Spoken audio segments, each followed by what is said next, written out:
오늘은 계시록 13장입니다. 7절, 8절, 9절, 10절 다 같이 읽습니다.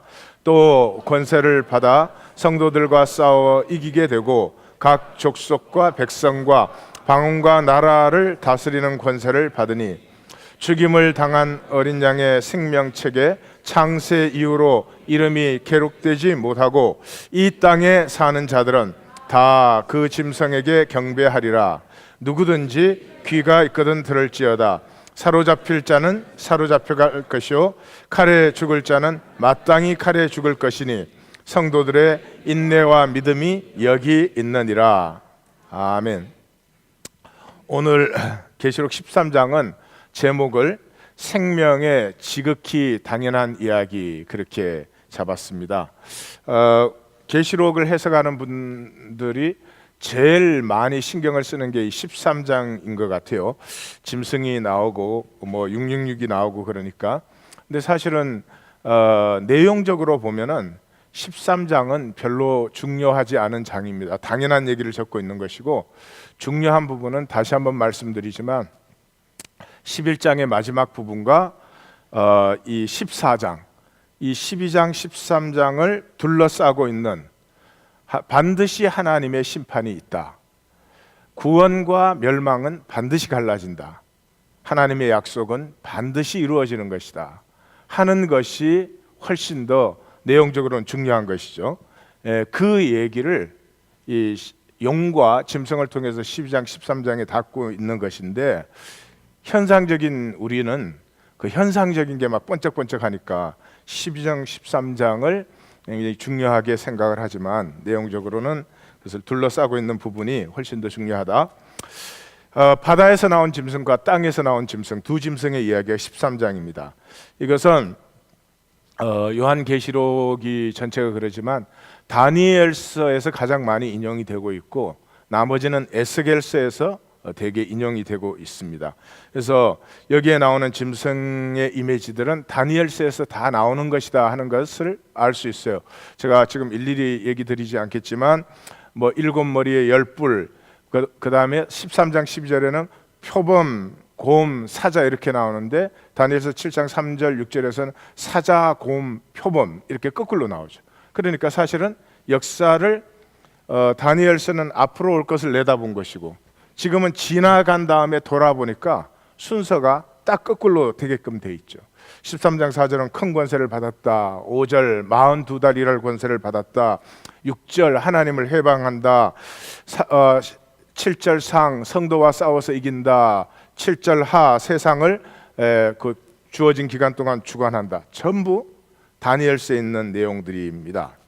자, 용이 짐승에게는 용이 세 가지를 주었어요. 능력과 보좌와 권세를 주었습니다. 이때로부터 이 짐승은 용의 뜻을 이 지상에서 펼치는, 그러니까 사탄이 성육된 그런 지상 권세가 되는 것이죠. 그러니까 처음부터 이 짐승은 다니엘서에 있는 것처럼 왕국과 왕을 얘기하고 있습니다. 지상의 권세를 가진 사람이 처음부터 그런 사람은 없는 것 같아요. 아, 내가 내가 신처럼 돼야지. 다른 사람은 다 나를 경배해야 돼. 내가 제일 잘났어. 내 말 안 듣는 사람들은 다 죽여버려야지. 처음부터 이러지 않는 것 같아요. 처음에는 다 잘하려고 다 그러는 것 같아요. 저도 처음에는 굉장히 잘하려고 그랬어요. 근데 이 슬슬 이제 자기가 중요해지고 자기가 중요한 것처럼 느끼기 시작하면 이 병이 도지는 것 같아요. 사람 속에 병균이 있는데 병이 도지는 것 같아요. 그래서 교회 목회도 해보면요, 직분자 되기까지는 그냥 멀쩡하던 사람이 직분자 되고 나면 갑자기 자기가 이렇게 다른 사람보다 우수하다 그런 생각이 드는 것 같아요. 우리 하나님교회에서는 우리 이 첫 번째 구성된 당회가 정말 바람직한 모습을 보여줬죠. 우리 이 당회원들 중에 몰라, 속으로는 무슨 생각하는지 우리가 어떻게 알겠어. 그래서 겉으로는 별로 안 그런 척하니까 우리가 지금 다 쏟고 있는지 모르겠어요. 그 참 이상해요. 지난번 목회를 간둔 이유 중에 하나가 그거예요. 직분자가 될 때까지는 얼마나 열심히 섬기는지 몰라요. 근데 되고 나면 그 지금 이렇게 자기들이 생각할 때 나는 절대 그렇지 않을 거야. 그렇게 생각되면 그 사람은 100% 캔디데이트예요. 내가 생각해도 내가 그렇겠구나. 정말 나는 그런 성향이 많다. 이렇게 생각되는 사람은 이겨나갈 수가 있을 거예요. 하나님의 도움을 구하시게 되니까. 예. 그게 참 이상해요. 참 세상은 참 이상해요. 처음부터 뭐 악한 생각을 가지고 뭘 하는 것은 없는데 이상하죠. 자기가 이제 좀 기독교인들이 위험한 거죠. 예, 교회를 좀 알고 다니고 교리를 알면 자기가 이제 아는 것 같아, 된 것 같아, 그런 거죠. 두말할 것도 없이 이 짐승은 로마를 얘기하고 있는 것입니다. 다니엘서 7장 1절에서 8절까지 세상 왕국을 종합한 모습이 나타나죠. 그게 네 왕국 나타나죠. 바벨론, 페르시아, 헬라, 그리고 앞으로 나타날 로마, 무시무시한 나라, 그렇게 네 개가 나타나는데 그 네 개를 종합한 모습이 여기 나타나는 거죠. 그리고 17장에 가면은 설명을 해주죠. 그 여자가, 이 음녀가 7산 위에 앉은 7왕이다.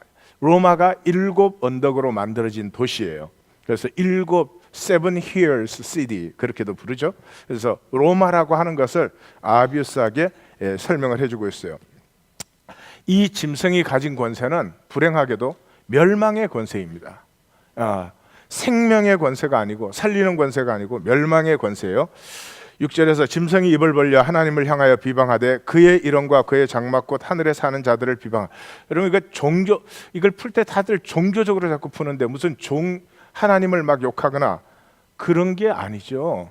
사람의 욕심은 항상 자기가 신이 되고 싶은 거예요. 자기가 중심이 되고 싶은 거예요. 예. 그래서 내가 중심이 안 되는 건 다 싫어하게끔 돼 있어요. 그게 내가 중심이 되는 것이 옳지 않다 싶어도 그거는 전혀 상관없어. 내가 중심이 되고 싶어. 내 자녀는 그만한 자격이 없어. 그래도 내 자녀는 1등 했으면 좋겠어. 내 자녀는 모든 걸 다 잘했으면 좋겠어. 그런 그 본능이죠. 그래서 이 육체의 본능이 나타나기 시작하는 거예요. 죽임을 당한 어린 양의 생명책의 창세 이후로 이름이 기록되지 못하고 이 땅에 사는 자들은 하나님에게 붙들림 받는 것 외에는 다른 길이 없어요. 이것을 이길 길이 없어요. 우리의 본성이 그렇고 우리의 육체가 그렇고 육체와 물질로 된 세상 속에서 우리가 살았기 때문에 우리의 생각으로 나는 참 뭐라고 해야 되나요? 나는 참 그 욕심 따라 살지 않고 나는 공정하게 사는 사람이야. 이렇게 다 생각이 저처럼 될지 모르지만 그건 미친 거다. 인간은 그렇지가 않아요. 그냥 우리 모두는 경배받고 싶어합니다. 우리 모두는 경배받고 싶어합니다. 너무 경배받고 싶어서 다른 사람이 칭찬해주면 막 이상해질 때도 있지, 그렇죠? 너무 받고 싶었는데 그동안 못 받던 걸 주니까. 계시를 만날 때까지, 계시를 만나서 유업의 영광이 보일 때까지 우리의 마음과 생각에 쏘구시면 안 돼요. 우리의 마음과 생각은 항상 선하게 살고 싶고 의롭게 살고 싶고 나는 공정하게 사는 사람인 것 같아요. 마음은. 왜 그래요? 마음을 그렇게 쏘겨놔야 삶을 짐승을 따라 사니까. 이해가 가셨는지 모르겠네요. 꼭 계시가 열려 유업의 영광을 만나시기를 주의 이름으로 축원합니다.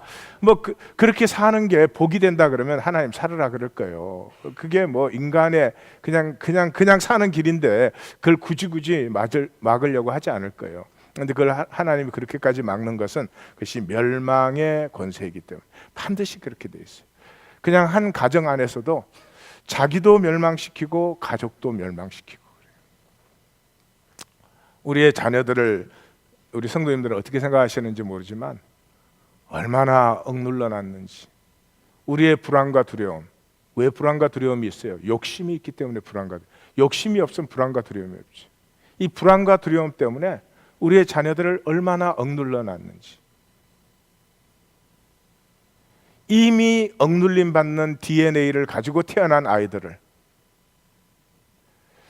날개를 펼쳐주고 피워주고 그래도 날기를 힘들어하는 아이들을 사실은 얼마나 억눌러 놨는지 잘 생각을 해보십시오.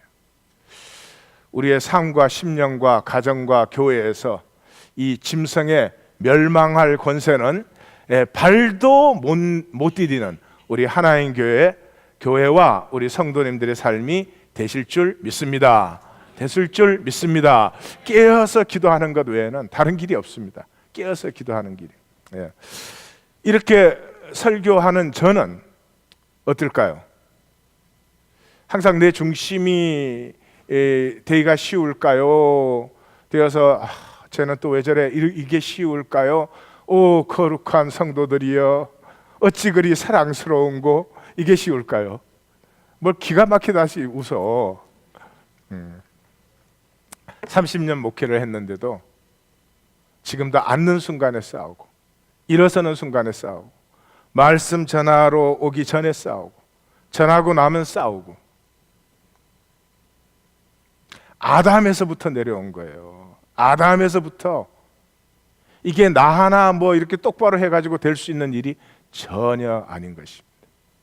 지금 세상 공중의 권세, 짐승이 권세를 잡고 있잖아요. 대대로, 아담 이후의 대대로. 그 속에서 하나님의 생명길로 가는 길은 성령의 도우심 아니고 계시의 영광이 열리지 않고는 우리가 절대로 누릴 수 없는데, 그것을 우리로 누리게 하시려고 하나님이 육체를 입고 오셔서 생명의 길을 보여주시고 멸망의 길을 보여주시고 이렇게 복된 계시를 우리에게 열어주시는 것입니다. 하나님의 그 사랑의 허락하심을 반드시 누리는 우리 성도님들 되실 것입니다. 자, 이제 그 다음에 문제가 뭐냐? 하나님의 보호예요. 뭐 세상이야 다 그렇지, 짐승 따라 다 사는 거죠. 근데 이래요. 누구든지 이제 계시록에서 귀가 있거든 들을지어다 이러면 이제 핵심적인 게 나오는 거예요. 누구든지 귀가 있거든 들을지어다. 옆에 물어봐요. 귀 있으시오? 그래서 이 귀를 이렇게 보여주면 거기요? 이렇게 말을 하세요. 10절 다 같이 읽습니다. 사로잡힐 자는 사로잡혀갈 것이요, 칼에 죽을 자는 마땅히 칼에 죽을 것이니 성도들의 인내와 믿음이 여기 있느니라. 뭐요? 사로잡혀갈 자를 하나님이 보호해 주셔야지. 이게 상징적인 얘기가 아닙니다. 요한 당시에 실제적이에요. 예수 믿으면 둘 중에 하나죠. 잡혀가든지 죽든지. 근데 잡혀간 애는 잡혀가라는 거예요. 죽을 애는 그냥 죽어라. 그 하나님이 그게 보호해 주시는 거예요. 그래서 성도들의 인내와 믿음이 여기 있다. 못 잡혀가면 믿음 없다는 거예요. 어떻게 하면 안 잡혀가요? 예수 부인하면 안 잡혀가지. 안 죽으면 믿음 없다는 거예요. 어떻게 하면 안 죽어요? 가서 부인만 하면 돼요. 로마가 뭐 한 번도 이렇게 심지어는 순교하는 사람들은 그냥 그 안 믿는다는 소리만 하면 내보내 주려고. 그런 기록들이 굉장히 많습니다. 알렉산드리아에서는 18살, 그때는 18살이면 성인 여자로 취급되죠. 잡혔습니다. 잡혔는데 총독이 그 집안을 잘 아는 집안입니다. 그래서 이 여자 아이를 살려주려고 아무리 신문해도 자기는 예수를 부인할 수 없다 그러니까 그 총독이 그렇게 말했어요. 일주일 내가 시간을 줄 테니까, 너는 아직 어려서 잘 모른다. 그러니까 일주일 시간을 줄 테니까 집에 가서 가족들과도 얘기하고 그리고 다시 생각해보고 그 다음에 와라. 그래도 예수를 부인할 수 없다면 난 너를 죽일 수밖에 없다. 그랬어요. 근데 그 기록에, 이게 기록으로 남아있어요. 기록에 예수를 믿는, 주로 고백하는 것에 대해서는 나는 다시 생각할 필요도 없고 이유도 없고, 다시 생각해도 나의 이 믿음과 고백은 똑같습니다. 그러니까 만약에 예수를 믿는 것 때문에 나를 처벌하시려면 지금 처벌하시면 됩니다. 그 일주일간 집에 돌아가서 생각해 보라는 게 무슨 얘기예요? 도망가라는 거죠. 도망가라는 거예요.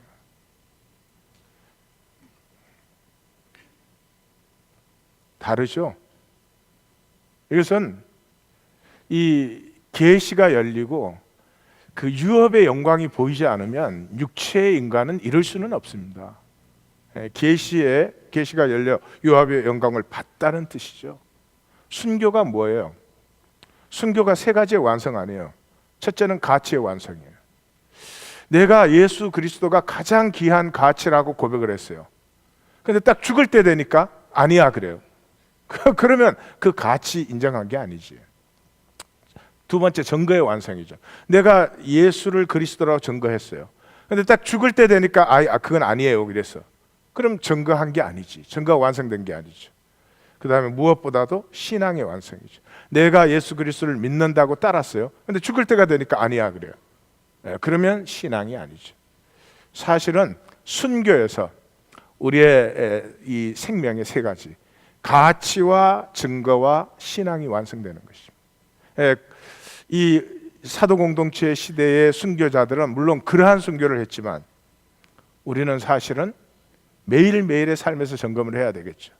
어떤 상황이 들어와, 어떤 형편이 들어와, 그러면 예수님 잠깐 뒤로, 그러면 이때까지 믿은 게 아니지. 그때만 안 믿는다고 생각하시면 착각이에요. 이때까지 내가 한 게 다 거짓말이지. 그래서 순교가 아니면 믿음이 아닙니다. 성도들의 인내와 믿음이 여기 있느니라. 하나님은 우리가 노력해서 할 수 있는 길을 좀 노력해다오, 그냥 그렇게 좀 살아주면 고맙겠다, 그런 얘기를 하고 있는 것이 아닙니다. 육체에 담긴 인간은 육체와 물질이 전부가 될 수밖에 없습니다. 이 세상의 전락된 가치에 종노릇할 수밖에 없습니다. 그러나 우리 모두가 아는 것은 우리 속에 그것을 훨씬 초월하는 아름답고 신비한 것이 우리 속에 있다는 것을 모두가 압니다. 그것을 살아가는 길은 내가 하나님의 은혜와 그 긍휼에 붙들림 받을 때만 살아갈 수 있는 것이지 나에게서 나올 수 있는 것이 아니라고 하는 것이죠. 그래서 하나님의 도우심을 구하고 찾고 두드리는 삶만이 신앙의 순례를 할 수가 있는 것입니다. 이 바다에서 나온 짐승은 뭐 두말할 것도 없이, 설명할 필요도 없이 로마를 얘기하고 있는, 정치 권세를 얘기하고 있습니다. 그 다음에 이제 땅에서 올라온 짐승이 나타나죠. 이것은 종교 권세를 얘기하고 있습니다. 실제로 사탄의 역사는 13장을 읽어보시면 정치 권세는 그저 무섭게 하고 억누르는 것밖에 없지만 모든 작업은 이 종교가 하는 것입니다. 제일 첫 번째, 성령님의 역사를 모방하죠. 그래서 불의의 모든 속임수로 데살로니가 후서에서 이렇게 나와 있습니다. 9절과 10절인데요. 다 같이 읽겠습니다.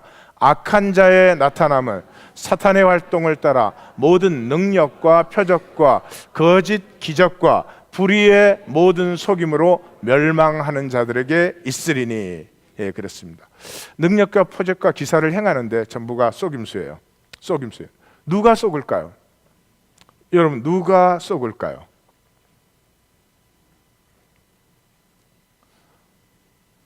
누가 속을까요? 예, 욕심이 있는 사람이 속아요. 욕심이 없으면 속을 리가 없어요. 왜요? 속이는 사람은 반드시 특별한 이익을 약속하니까. 예. 뭐 우리는 이 상업화된 시대에 살아서 그 몸에 안 느껴질지 몰라요. 우리 모두는 특별한 이익을 약속을 한다고요. 예. 그런 거죠. 뭐 화장품도 이거 바르면 절대 안 늙을 것처럼 그걸 믿고 사는 거죠. 예, 건강식품도 다 그런 것이고 모든 게 그런 거 아니겠어요? 사실은 특별한 이익은 없습니다. 생명에 특별한 이익이 없어요. 예. 모든 것은 자연스럽게 생명의 원리를 따라 피어나게 되어 있습니다. 제 어릴 때는 기억이 나는데요.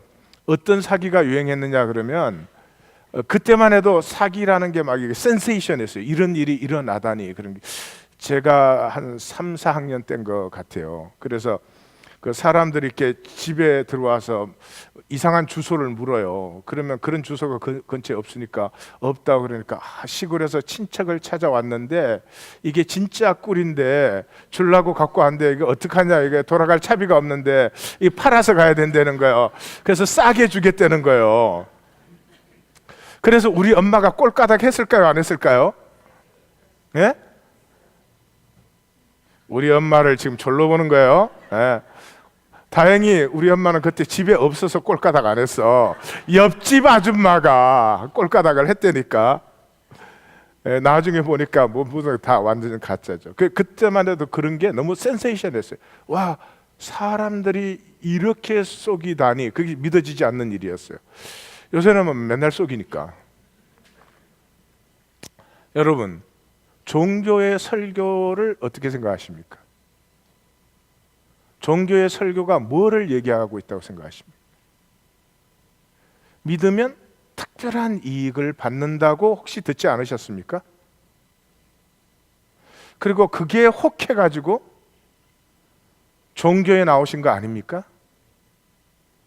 혹시라도 하나님을 믿으면 특별한 이익을 받는다고 생각을 해서 특별한 이익을 구하고 있는 것 아닙니까? 그렇다면 우리의 깊숙이에는 분명히 불신이 들어있을 것입니다. 우리의 영혼이 압니다. 정직하지 않은 것, 진리와 거짓은 생각으로 내가 분별을 못해도 우리의 영혼은 잘 알고 있습니다. 그래서 교회를 나오지만 하나님을 실제로 믿지 못합니다. 하나님을, 살아계신 하나님을 정말로 믿는 사람은 생명의 길을, 어렵고 힘들어도 생명의 길을 갈 수 있는 힘과 능력을 주시고 나를 지켜서 생명이 당연히 가진 복은 특별한 이익에 천만 억만 배가 더 됩니다. 시간이 걸리고 가꾸어진 후에 나타나는 것이고, 이것은 나의 달려갈 길을 마친 후에 나타나는 것. 사도 바울의 생애에 볼만한 게 뭐가 있었습니까? 고생만 한 사람 아니에요. 그러나 그가 죽은 후에 그의 삶의 길은 유럽 전체를 변화시키고 온 세계를 새롭게 했습니다. 생명의 영원 아닙니까? 육체에 있을 동안 베네핏 받고 가는 게 아니잖아요. 기억하십시오. 이 땅이 왜 사탄의 권세에 휘둘리고 있는가? 속임수에 쏘가 넘어간 것입니다. 누가 뭐 어떻게 합니까? 스스로 속임수에, 무슨 속임수에? 특별한 이익을 얻고자. 어떻게 이렇게 꼼수를 하면은 다른 사람은 안 돼도 나한테는 특별한 이익이 올 것이라는, 그게 하나님이라면 우리는 하나님을 대항해서 싸워야지 그 하나님을 믿어서야 말이 되겠습니까? 그 모습은 이렇게 나옵니다. 모양은 어린 양 같아요. 벌써 속임수잖아요. 모양은 분명히 어린 양 같은데 두 뿔이 있고 용처럼 말을 해요. 뿔은 항상 권세죠. 용처럼 말을 해요. 용은 뭐예요? 오로지 자기만 세우는 거죠. 이 권세와 자기 세움에 대한 것, 이 우리의 얘기입니다. 짐승의 얘기를 저 이상한 괴물 얘기로 들으시면 우리의 얘기입니다. 우리 모두는 권세, will to power예요. will to power. 이 will to power가 안 되면 교회 나와서도 몸살을 알아요. 몸살을 알아.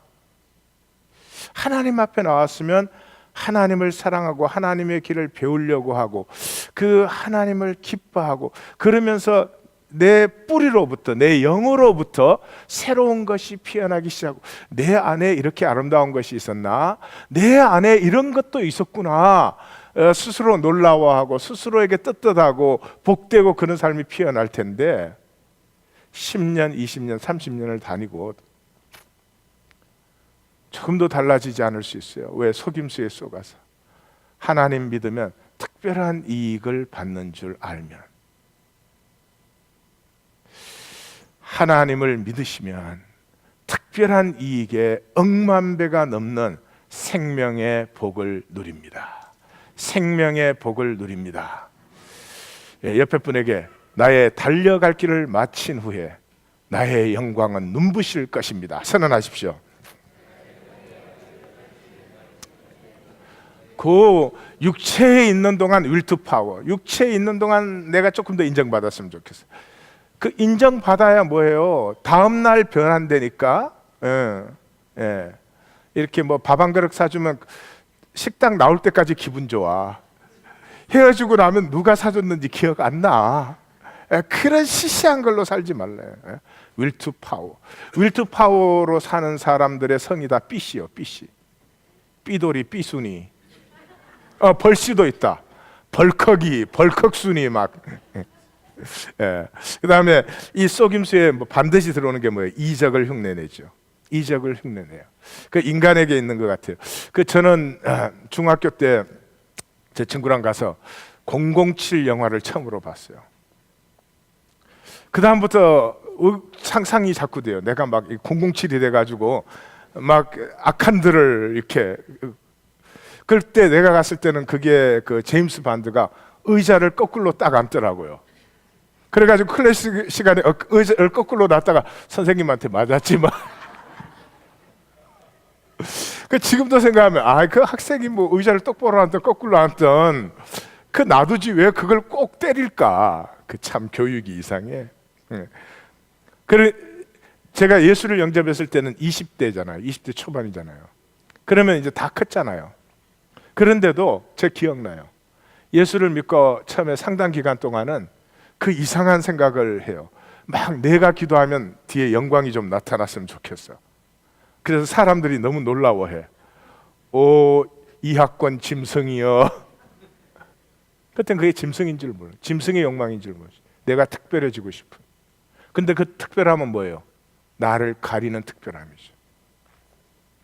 이적이 나타나는데 그 이적으로 나를 멋있게 보이려는 거지. 나는 감추고. 예수님의 이적은 무슨 이적이었어요? 자기를 계시하는, 자기의 본질을 계시하는 이적이었죠. 진정한 이적은 나를 나타내는 것입니다.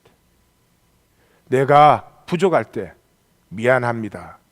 이것이 내가 기도할 때 뒤에 오로라가 나타나는 것보다 더 위대한 기적입니다. 내가 연약하고 죄악될 때 하나님 앞에 나아가서 주님, 언제까지 나를 이렇게 버려두시겠습니까? 언제까지 이 권세가 내 안에 역사하게 하시려나 합니까? 주님, 나를 구원하여 주시옵소서. 이것이 더 아름다운 기적인 줄 믿습니다. 인간은 짐승의 세계 속에 짐승의 권세로 살기 때문에 하찮은 것도 미안하다 소리를 못해요. 잘못했다 소리를 못해요. 나는 예수 믿는 사람 중에 잘못해놓고 잘못했다고 하는 사람을 거의 못 봤습니다. 세상 사람들은 잘해요. 이 종교적으로 탈을 쓴 사람들은요,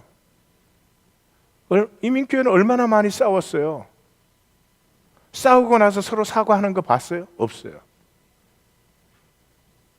짐승의 권세는 사람을 정말 짐승처럼 만드는 것입니다.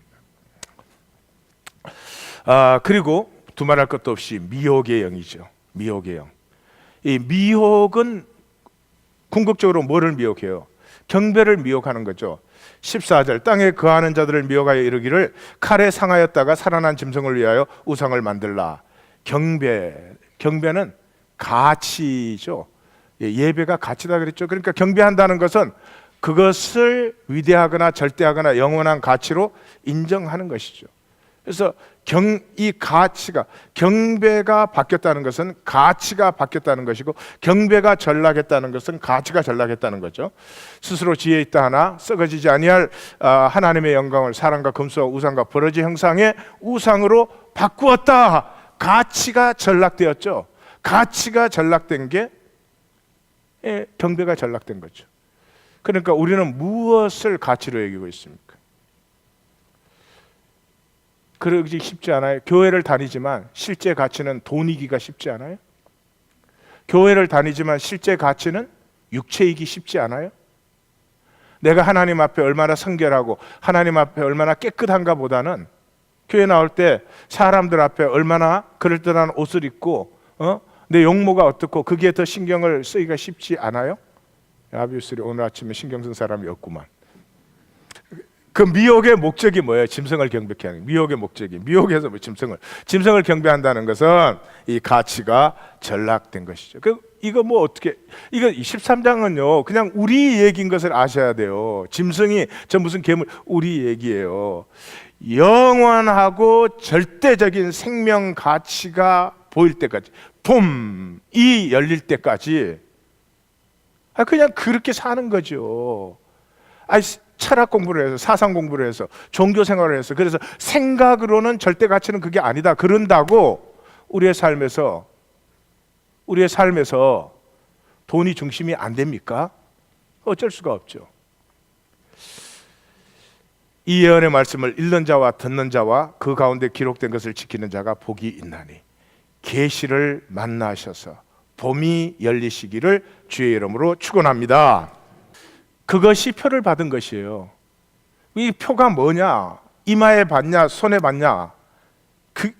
그런 식으로 하면, 그러니까 표를 받는다는 것은 소유권을 얘기하는 것이죠. 소유권을 얘기하는 것이기 때문에 내가 숭배하는 가치에 내 삶은 종속되게 되어 있습니다. 다시 말씀드려요.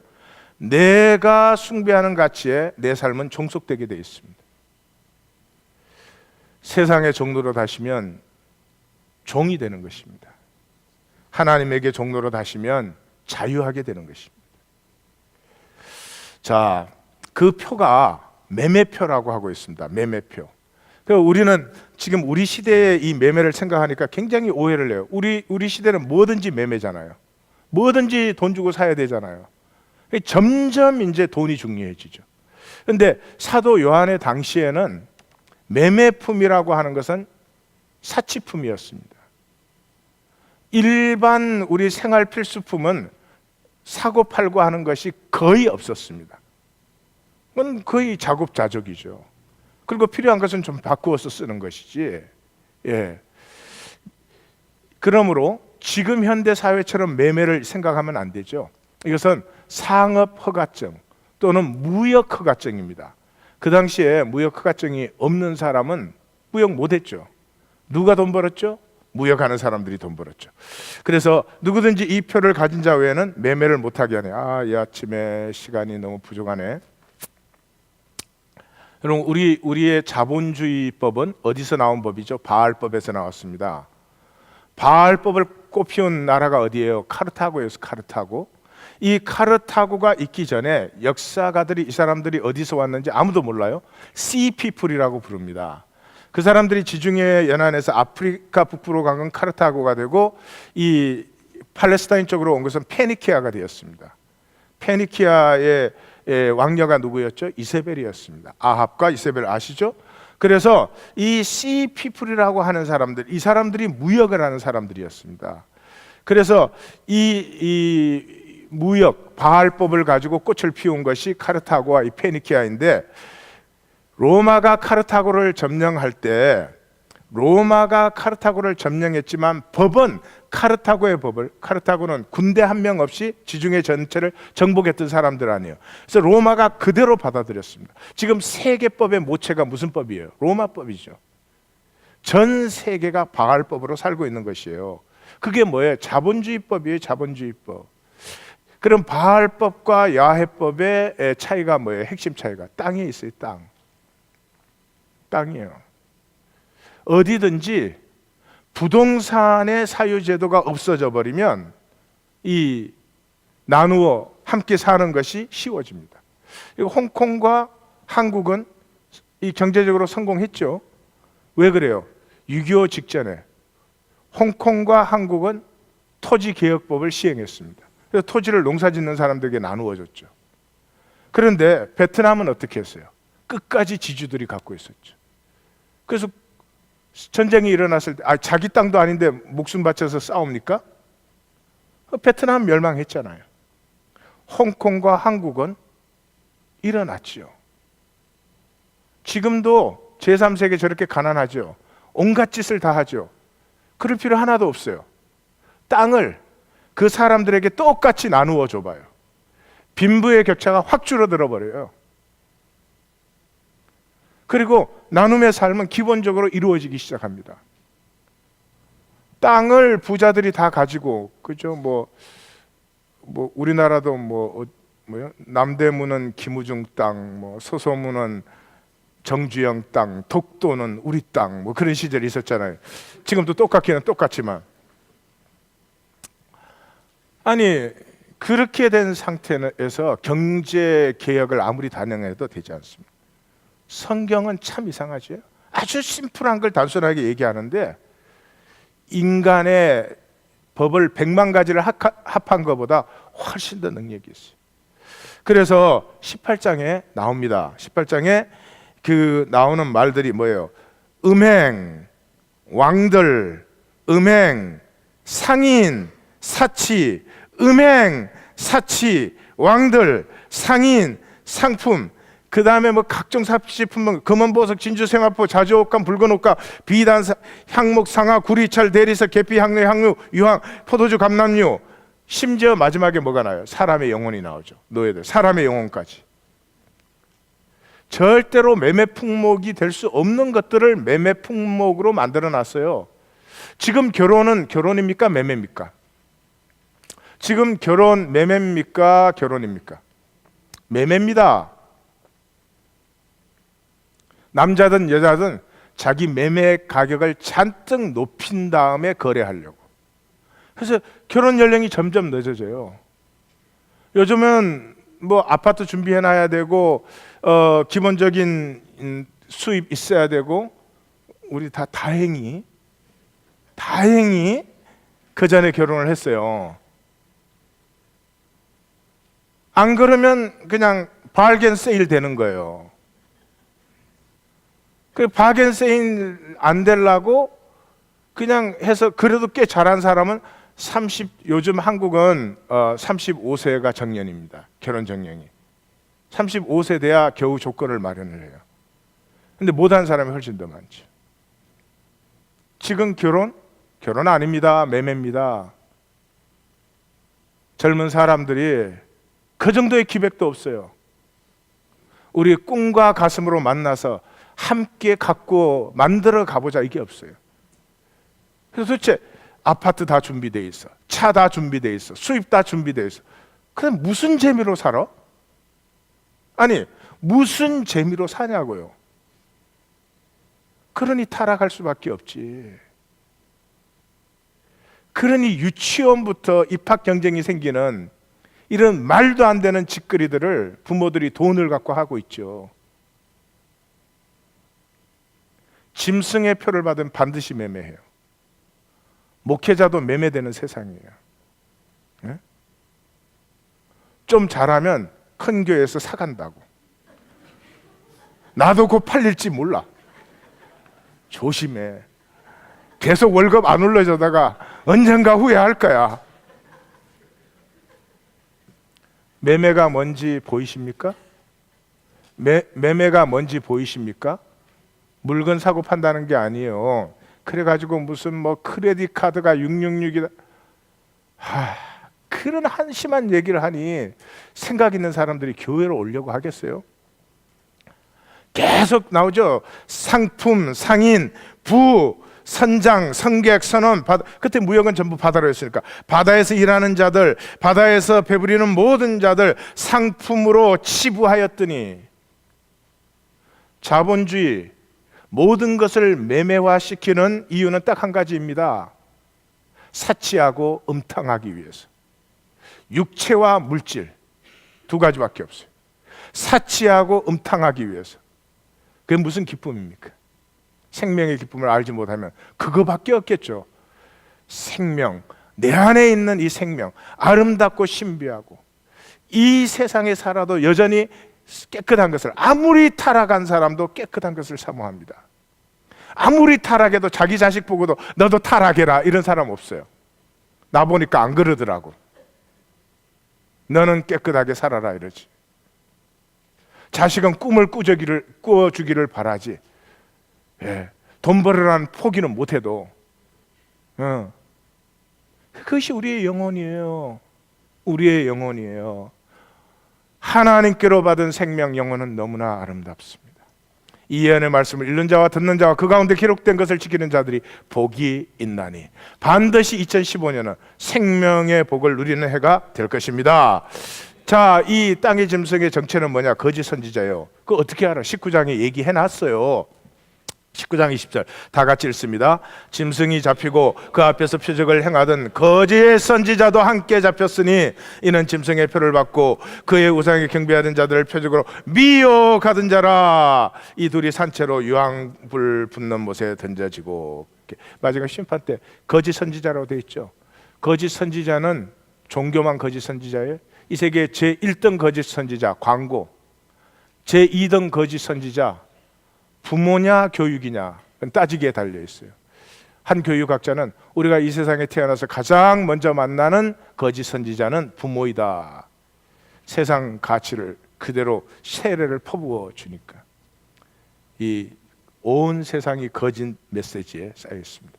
666은 할 시간이 없는 기도하십시다. 하나님,